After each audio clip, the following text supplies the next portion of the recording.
Hello friends, केम छो बधा? स्वागत है मारी चैनल प्रिसिल्स किचन में। आज आपणे पंजाबीओनी स्पेशल डिश दाल मखनी बनावाना छे। चपटी वगाड़ता बनी जशे।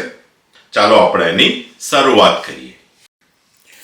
अहीं आपणे 1.5 कप अड़दनी आखी दाळ छोड़ा साथेनी लीधी छे। तमे जोई शको छो के सरस दाणा छूटा छूटा देखाई रह्या छे।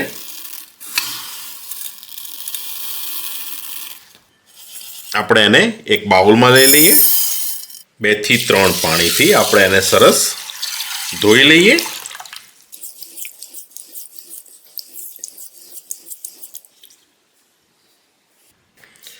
દાળ આપણી સરસ ધોવાઈ ગઈ છે।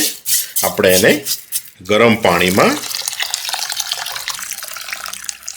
પલાળીને ઢાંકી દઈએ અને 2 કલાક સુધી એને રવા દઈએ। 2 કલાક થઈ ગયા છે। આપણે જે દાળ પલાળી હતી એને કુકરમાં લઈ લઈએ। એમાં 1 ઇંચ જેટલું તજનું લાકડું, 4 ગ્રીન ઇલાયચી, 7 થી 8 લવિંગ, 1 મોટો ચમચો ભરીને કસૂરી મેથી, 1 મોટો ચમચો જિંજર ગાર્લિક પેસ્ટ, 1 ચમચી લાલ મરચું, અડધી ચમચી હળદર, 1 આખી ચમચી ભરીને ધાણા જીરું પાવડર, અડધો લીટર જેટલું પાણી। આપણી દાળ સરસ રીતે ઓગળી જાય એના માટે 2 ચમચી ભરી અને ઓઇલ બધાને સરસ રીતે આપણે ફેરવી દઈએ। ઢાંકી દઈને પહેલી 10 મિનિટ ફૂલ ગેસ અને બીજી 20 મિનિટ મીડિયમ ગેસ ઉપર આપણે એને બોઇલ કરી લઈએ।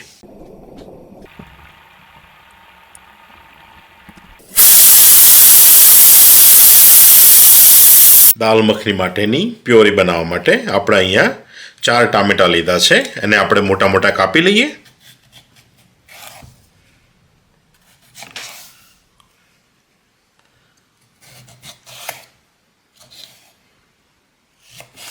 એક ટામેટાના ફક્ત આપણે 4 જ ભાગ કરીશું।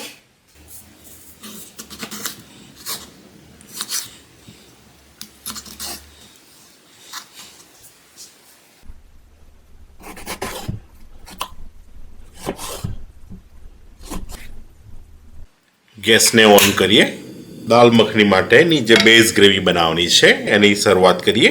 2 ચમચી કુકિંગ ઓઇલ, 1 ચમચી ભરી અને કાશ્મીરી લાલ મરચું, આપણે જે ટામેટા કાપ્યા છે એ, 5 થી 6 કળીઓ લસણની, 2 લીલા મરચા, 1 મોટો ચમચો ભરીને આદુના ટુકડા, ધાણાની દંડીઓ,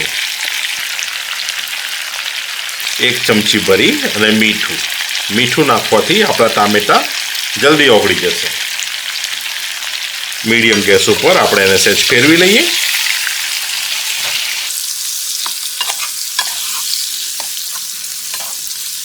અડધો કપ જેટલું પાણી લઈએ। ઢાંકી દઈને બધા ટામેટાને સોફ્ટ થવા દઈએ। 10 મિનિટ થઈ ગઈ છે। આપણે ઓપન કરીએ। તમે જોઈ શકો છો કે બધા ટામેટા સરસ ઓગળી ગયા છે।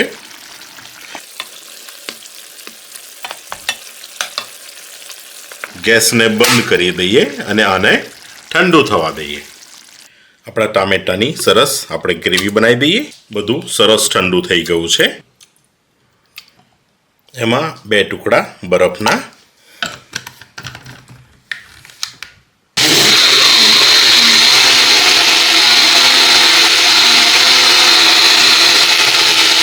ટામેટોની બ્યુટીફુલ પ્યુરી રેડી છે। આપણી દાળ જ્યારે બફાઈ રહી છે ત્યારે આપણે એની સરસ તડકો રેડી કરી દઈએ। આપણે જે ટમાટો પ્યોરી બનાવી એને પણ સરસ રીતે અહીંયા સાંતળી લઈએ। દાળના વઘાર માટે હંમેશા આપણે ઘીનો યુઝ કરીએ છીએ કારણ કે ઘીનો ટેસ્ટ બહુ જ બ્યુટીફુલ આવતો હોય છે। આ દાલ મખની બની રહી છે એટલે ચોક્કસપણે 1 ચોસલું બટરનું, અડધી ચમચી હળદર, 1 ચમચી મરચું, અડધી ચમચી ધાણા પાવડર, 1 ચમચી ભરી અને કાશ્મીરી લાલ મરચું કલર માટે। તમે જોઈ શકો છો કે કેટલો સરસ કલર આવી રહ્યો છે અને આપણે અડધી મિનિટ સુધી શેકી લઈશું। આપણો સૂકો મસાલો સરસ શેકાઈ રહ્યો છે ત્યારે આપણે જે ટમાટોની પ્યુરી બનાવી હતી એ લઈએ, બધાને સરસ રીતે ફેરવી દઈએ, ધીમા તાપે એને સરસ કૂક થવા દઈએ, એને ઢાંકી દઈને 5 મિનિટ સુધી ધીમા તાપે કૂક થવા દઈએ.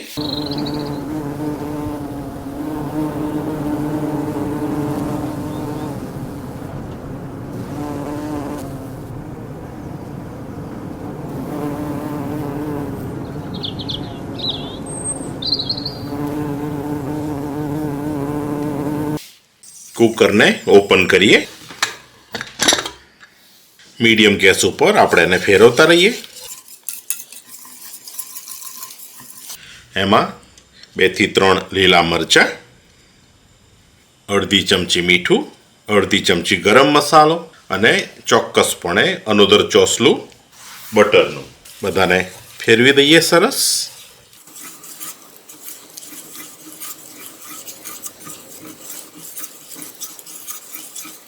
ફક્ત બંધ કરી એને 5 મિનિટ સુધી મીડિયમ ગેસ ઉપર કૂક થવા દઈએ. 5 મિનિટ થઈ ગઈ છે. આપણે એને ઓપન કરીએ. તમે જોઈ શકો છો કે આપણી દાળ સરસ કૂક થઈ રહી છે. બધું સરસ એકરસ થઈ ગયું છે. આપણે એને ઉતારી લઈએ. દાલ મખની માટેના તડકાને આપણે ઓપન કરીને જોઈએ. તમે જોઈ શકો છો કે આપણો તડકો ઓલમોસ્ટ રેડી છે. બહુ જ બ્યુટીફુલ દેખાઈ રહ્યો છે, વેરી કલરફુલ. તો આપણે આપણી દાળને એડ કરીએ.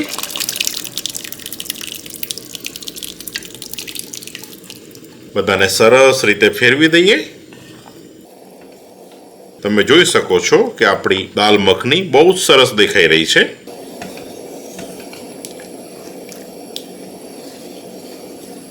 એમાં 50 ml જેટલી આપણે ક્રીમ એડ કરીએ. મુઠ્ઠી ભરી અને ધાણા બધાને સરસ રીતે ફેરવી દઈએ.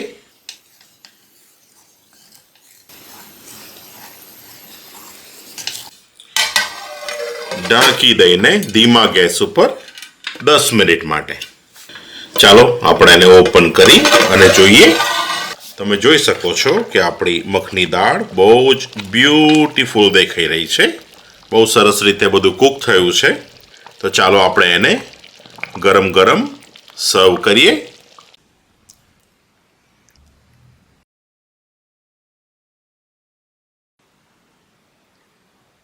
બટરનું ચોસલું, ક્રીમ ઓન ટોપ, લીલા મરચાંથી ગાર્નિશ કરીએ અને થોડા ધાણા. તો આ છે આપણી dal makhani ready to eat. તમે એને રોટલી, રોટલા કે રાઈસ સાથે પણ ખાઈ શકો છો. જો તમને મારા વિડીયો પસંદ આવતા હોય, મારી રેસીપી પસંદ આવતી હોય તો પ્લીઝ તમે તેને લાઈક કરો. મારી ચેનલ પ્રિસિલ્સ કિચનને સબસ્ક્રાઇબ કરો. શેર કરવાનું ભૂલતા નહીં. ફેસબુક પેજ પ્રિસિલ્સ કિચનમાં તમે મને ફોલો કરી શકો છો. We'll see you with another video. Thank you. Bye.